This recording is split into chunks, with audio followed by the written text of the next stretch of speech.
پاش چەندین مانگ تێپەڕبوون بەسەر هەڵبژاردننی پارلەمانی کوردستان، هەنگاوەکانی پێگەێنانی کابینەی نوێمی حکوومەتی هەرێمی کوردستان لە قۆناغی کۆتایی نزیک دەبێتەوە. بافڵتاڵەبانی ڕای دەگەیەنێت دەبێت پەلە بکرێت لە پێگەێنانی کابینەی نوێی حکوومەتی هەرێم لە پێناو خزمەتکردنی خەڵکی کوردستان. بافڵتاڵەبانی لە لێدوانێکدا بە ڕۆژنامەنووسانی ڕاگەیاند پێویستە پارتی و یەکێتی و گۆڕان وەک سێ لایەنی سەرەکی براوی هەڵبژاردنەکان بگەنە ڕێکەوتن بۆ پێگەێنانی حکوومەت و کێشەکانیان وەلاوە بنێن تا حکوومەتێکی خزمەتگوزار و بەهێز دروست بکرێت. پارتی یەکێتی گۆڕان بە زووترین کات ڕێئەکەون حکوومەتێکی دروست دەکەین خزمەتی ئەم میلەتە بکات ئەوەی کە ئەوە نەکات کورد نییە.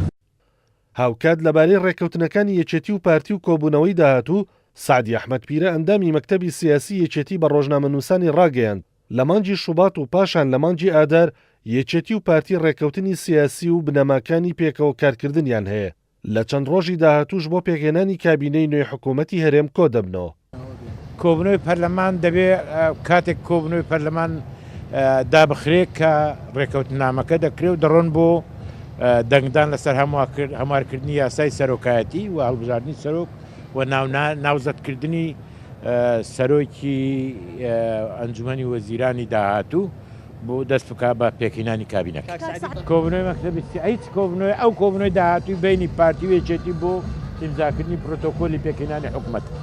ئەمە پێشترێک کۆبنەوەمان هەیە هەم ڕێکەوتنامەمان هەیە لە 5 شوبات وەکو مەبادێ لە 4 مارس بۆ سیاسی. هەرچی پارتی دیموکراتی کوردستانیشە پێی وایە کاتێکی دیاریکراو نییە بۆ پێکهێنانی کابینەی نوێی حکوومەتی هەرێم، بەڵام زیاتر لە 90% کار و کۆبوونەوەکان کۆتاییان هاتووە. فازڵ میرانی سکرتێری مەکتەبی سیاسی پارتی بە ڕۆژنامەنووسانی ڕاگەیاند دەبێت میدیاکان هاوکاری حیزبەکان بن بۆ پێکهێنانی حکوومەتی نوێی هەرێم، چونکە کاتێکی دیاریکراو نییە بۆ ئەو مەسەلەیە بەڵکو پێویستمان بە پشوو درێژی و بیرکردنەوە هەیە. قسمێکی ئەعلانیان کردووە کە لە معارەزە بن، قسمێکیان هاتوونە ناو حکوومەت، قسمێکیش هێشتا چاوەڕوانن.